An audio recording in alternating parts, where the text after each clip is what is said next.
Hello heroes, I'm Kato and welcome to a guide to each of the 20 Doomstones you can find in the Elder Scrolls 4, Oblivion Remastered, and the classic Oblivion as well. So, what are they? Doomstones are the mysterious megalithic standing stones with red glowing runes that are scattered around the Cyrodiil wilderness, and are also not marked on the map. On my map they are though. When you activate them between the hours of 6 PM and 6 AM, each of these can grant the player greater powers that they can find in their magic menu. Some of these powers are incredibly potent if you can get them early, and can give you access to more spell effects at the spellmaking and enchanting altars too. There are two categories of Doomstones. The first category is the 13 Birthsign stones, which are completely separate from the Birthsign you chose in character creation, so don't worry about that. But only one of these greater powers can be held at a time. The second category is the 7 Cult Stones, aka Heaven Stones, which have an increasing renown requirement for each stone, but all of these greater powers are kept permanently. As we go over each of these, of course, I'll talk about the greater powers and effects that these Doomstones grant, requirements if any, and of course, where you can find them. So let's start that Kato sweep for some greater powers. The Lady's Stone will grant you the Lady's Warding greater power, which is restoration based and fortifies willpower and endurance by 20 points for 120 seconds or 2 minutes. If brought up in the spellmaking or enchanting altars, this will come up as Fortify attribute. So as to where the Lady Birthsign Stone is located, it is just west of Anvil and south of a Way Shrine of Mara if you are taking your pilgrimage. I said that weird. If you are taking your pilgrimage for the Mad Priest in Anvil as well.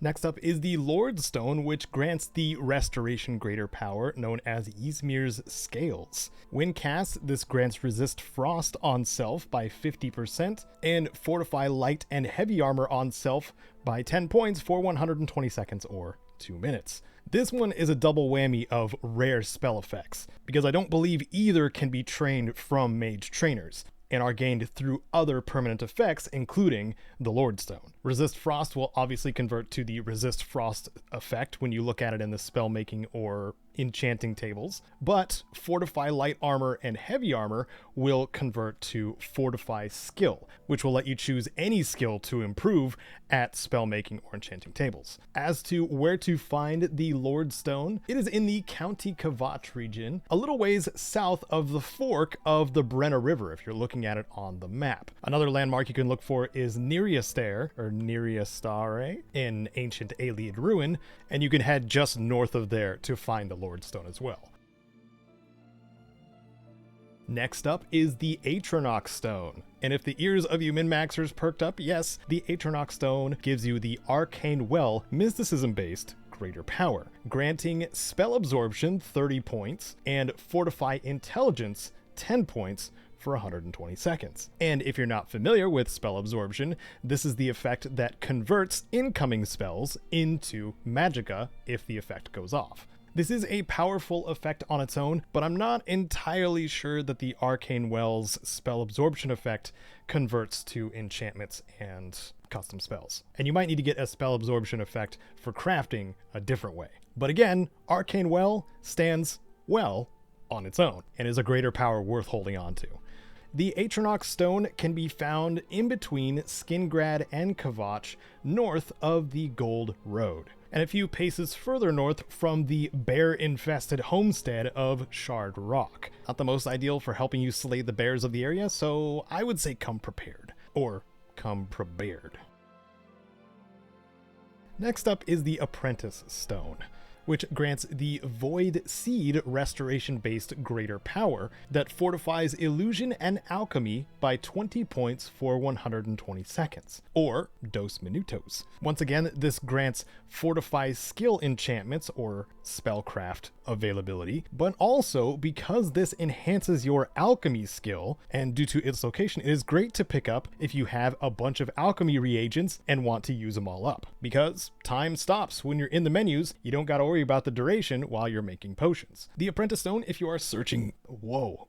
I'm gonna try that again without turning into a Daedroth. The Apprentice Stone can be found in the hills just southwest of the Skingrad outer wall, or directly west of the Skingrad Castle if you're creeping in its backyard for whatever reason. And if you're looking for the Shrine of Arcane for your Way Shrines quest, it should be up the hill from where you are, just to the west of the Apprentice Stone.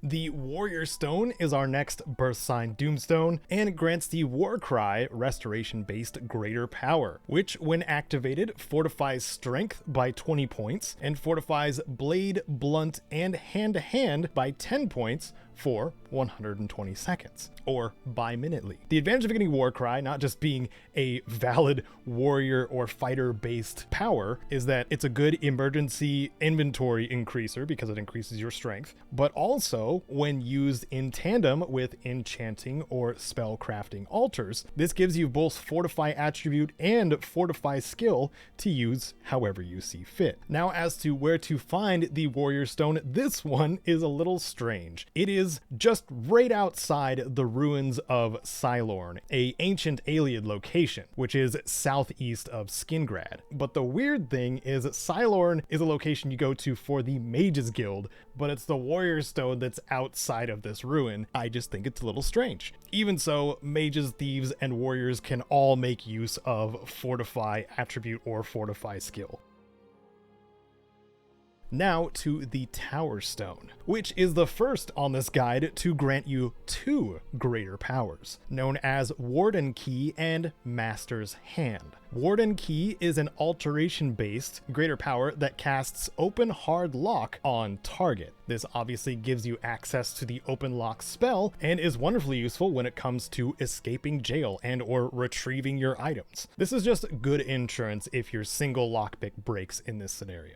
The second of the greater powers you get from the Tower Stone is the Master's Hand, restoration-based greater power. This one just fortifies Armorer on self for 20 points for 120 seconds. If you're only down to a couple of repair hammers, this can be helpful in that sense if you remember to cast it, but naturally this also gives access to the Fortify skill spells when it comes to crafting, so it's still valuable in that sense. If you are looking for the Tower Birthsign Stone, you need only look across Lake Rumer from the waterfront district of the Imperial City. That is to say, southwest on a little fluvial island, separated by water on all sides and connected with 2 bridges. On the northern end of this little island, you will find the Tower Stone and a gorgeous view of the Imperial City.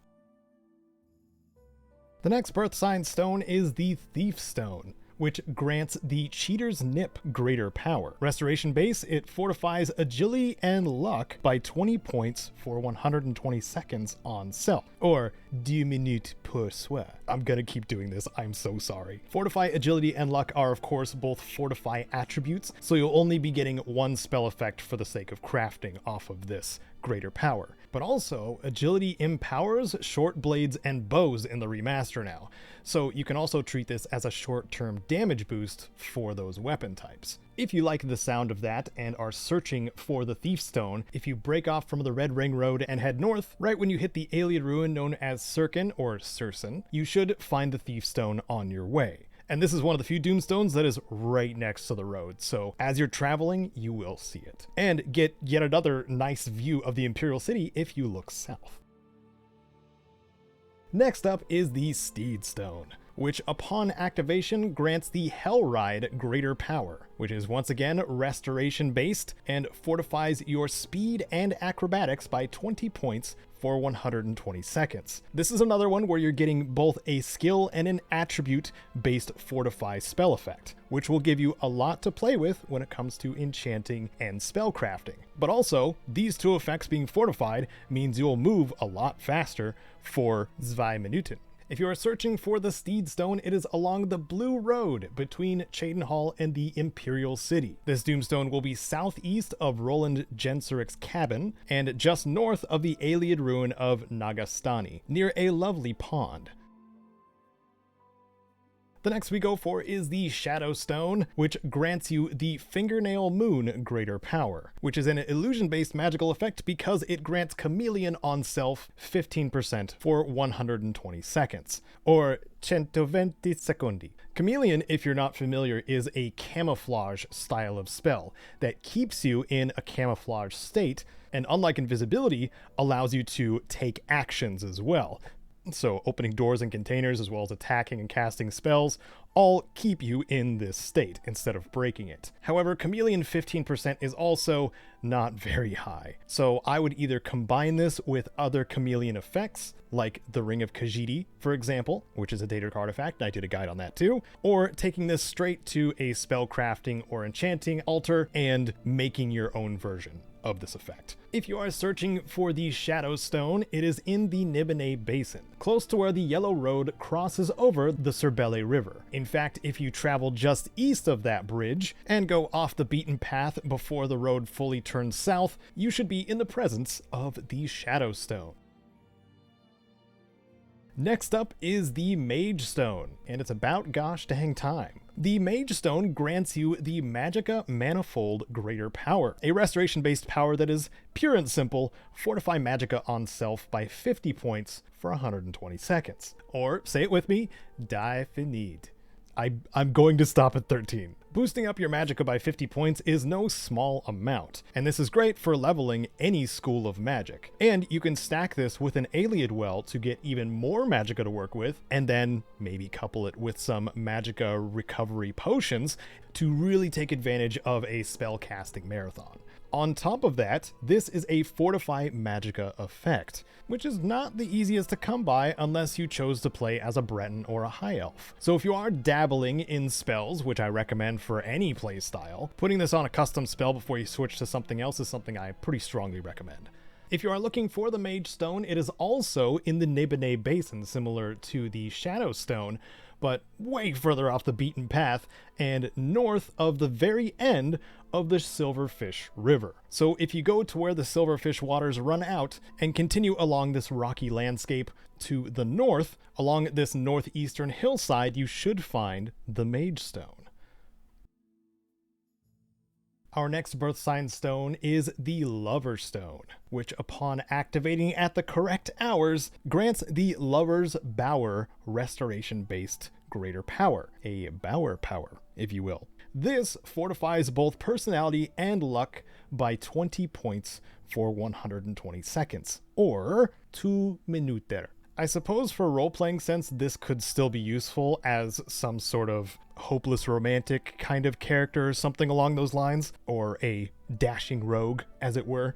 But in a practical gameplay sense, there's other stones that have already given Fortify attribute as an effect, so for crafting's sake, there's just better out there. And NPC disposition can be exploited so easily with illusion magic. So personality is not something I often focus on myself, and luck, well, luck is random. If you are searching for the Lover Stone, it is also along the Silverfish River within the Nibene Basin, and if you have found yourself at the Imperial Bridge Inn, which is the only inn for miles, if you just look at the clearing southeast of you, you should see this Doomstone across the river. If you've hit the Shrine of Periite, you've gone too far. A bit disappointing, but I did learn what the term bower means, which is to say a shady or enclosed place under trees or climbing plants in a garden or wood.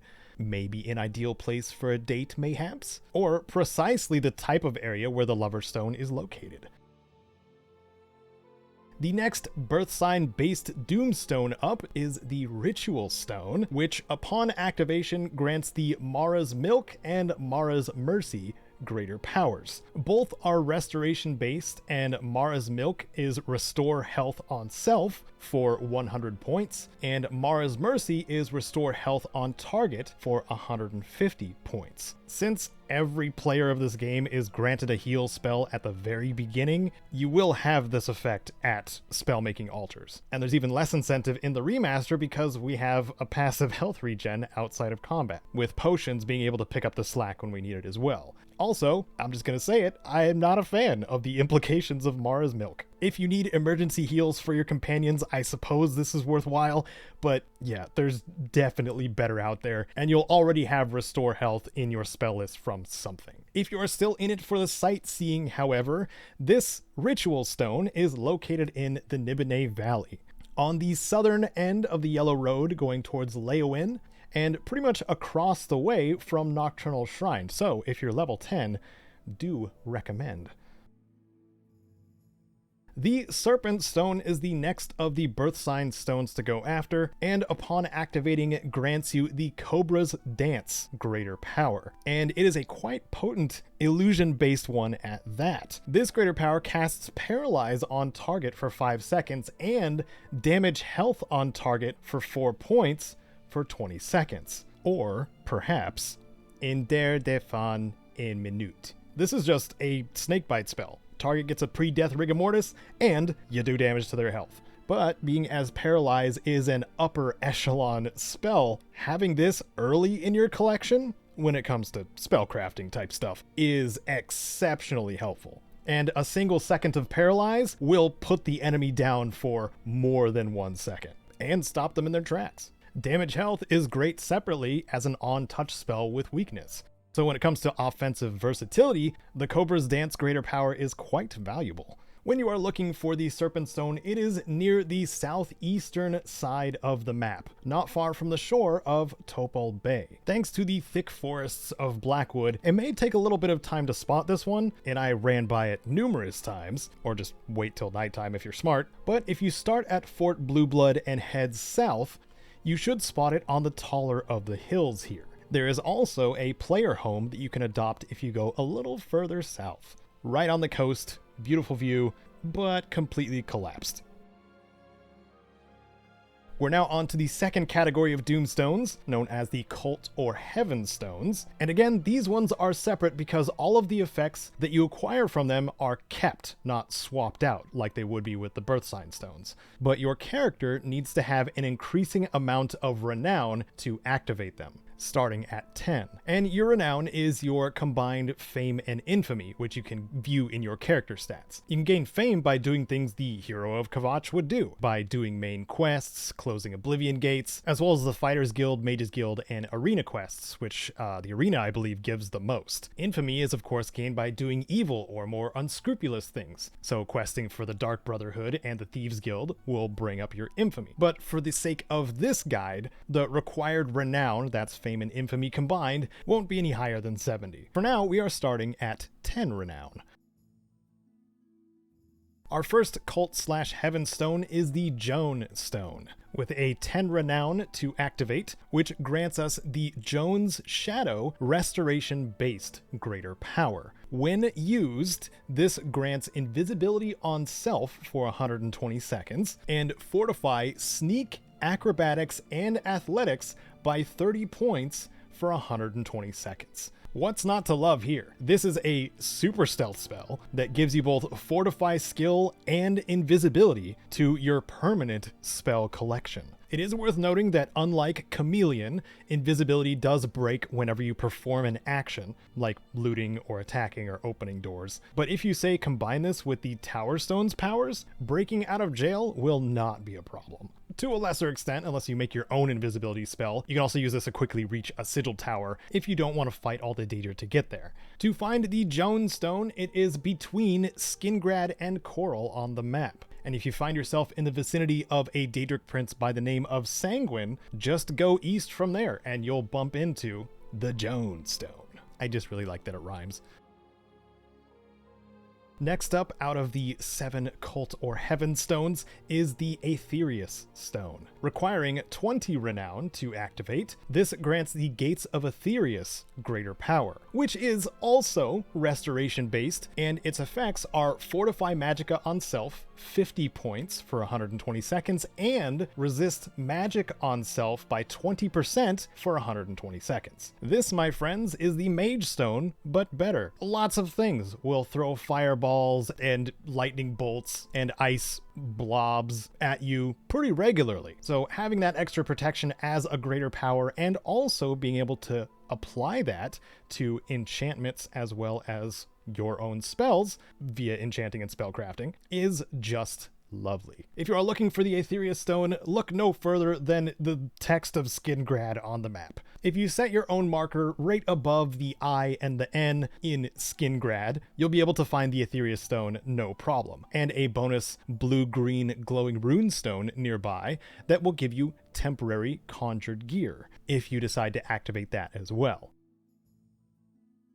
Next up is the Jode Stone. Not Jone Stone, Jode stone. I hope they are twins because this is a phonetic nightmare. If you locate the Jode stone when you have 30 renown, you will be able to activate it to gain the Jode's Blood Greater Power. Yet another restoration-based greater power that fortifies health on self for 40 points for 120 seconds, and also fortifies blade, blunt, and hand-to-hand on self for 120 seconds. There's a lot of skill crossover with the Warrior Stone, so the Warcry Greater Power would be a great one to combine with Jode's Blood. And if you didn't have them already, Fortify Health and Fortify Skill. Both good effects to have for the craftier Heroes of Kvatch. The Jode Stone can be found south of Kvatch near the Strid River. In fact, if you are taking the road east from Anvil, before you hit the Kvatch Road, there will be a small trail that leads to a campsite. And if you head a little further to the southwest along the Gold Coast Hills, you should find the Jode Stone nestled between them, just before this Weeping Willow here. Next, for the Cult/Heaven Stones is the Sithian Stone, which has a 40 renown requirement, and upon being activated at the proper time under the proper conditions, this Doomstone will grant the Sithian Web Greater Power, which again is restoration based and will fortify Marksman, Speechcraft, Illusion, Security, and Mercantile on self by 20 points for 120 seconds. This is just a bunch of skill boosts that may kind of relate to each other, but this might be good to use in a town scenario where maybe you've gone to the market district to offload a bunch of goods and want to haggle. This might be a good way to do that without having to persuade all of them, or something along those lines. Regardless, once you have this, it's permanently in your spell list, so even if you don't use the Sithian Web, you can add its Fortify skill effect to whatever you want when you're able. Now, for where to find the Sithian Doomstone, this one is directly north of Kvatch, and a few paces south of Mongrel's Tooth Cave. If you've got some empty Grand Soul Gems you want to transform into Black Soul Gems too, Fort Lingcall is just to the southeast of this Doomstone as well.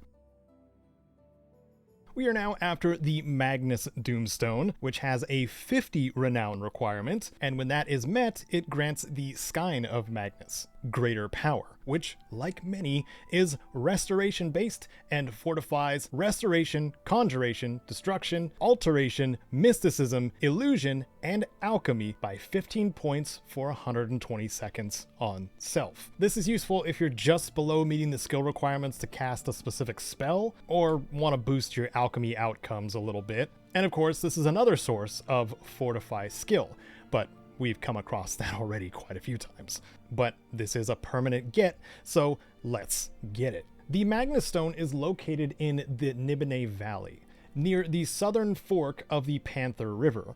And if you're searching for a pleasant walk, starting from the Drunken Dragon Inn and taking this back road east until you see the Magnus Stone is a fairly easy route to reach it. Next of the Cult/Heaven Stones is the Shezarr Stone. This one, of course, has an increased requirement of 60 renown to activate, but when you are able, you will gain the Shield of Shezarr Greater Power. This is a mysticism-based greater power, one of the few, that grants Reflect Spell on Self 10% for 120 seconds, as well as Fortify Block, Heavy Armor, and Light Armor for 20 points for 120 seconds. Now, I probably don't have to tell you that the most valuable part of the Shield of Shezarr is the Reflect spell effect. If you're a heavily armored warrior type, this effect is great for you because you can not only shrug off spells sometimes, but also reflect it right back to their caster. And this, of course, gives you access to reflect spells to be used in both enchantments and spellcrafting. Extremely valuable. To locate the Shezarr Stone, you actually don't have to go far, even if you don't have very many map icons unlocked in the southern regions, because this one is just northwest of Leowyn. If you take the road right up to the White Stallion Lodge and hang a westerly left, the Shezarr Stone should be right behind this gangly tree.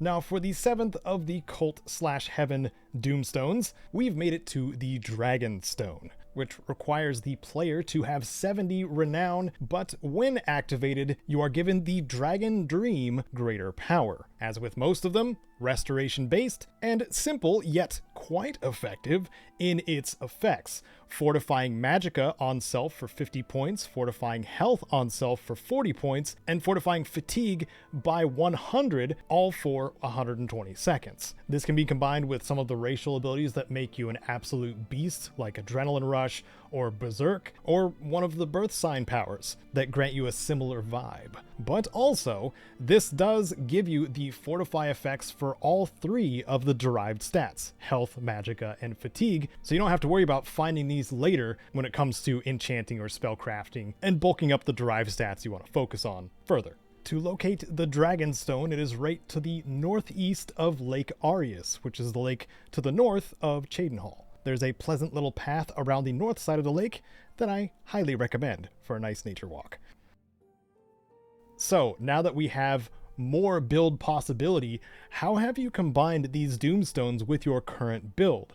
Be it with Birthsigns or racial abilities, or just the Birthsign stones with the Cult or Heaven stones? Let me know in the comments below. And I want to extend an apology if I butchered your language when reciting 2 minutes in different ways. If you are not tired of my voice and lame jokes, you can find other guides on Oblivion in the playlist here and in the description, including Daedric artifacts, the alien statues, how to get black soul gems, and other tips and tricks. And if you found this guide useful, entertaining, or both, please do whatever you see fit to show that. Among the ways you can is by supporting on Patreon, like the Dragon Dreams on screen now, including Wasteland Legends, Sven, and Rose. Thank you so very much for watching. I'm Kato, and may you wander Cyrodiil like you own it.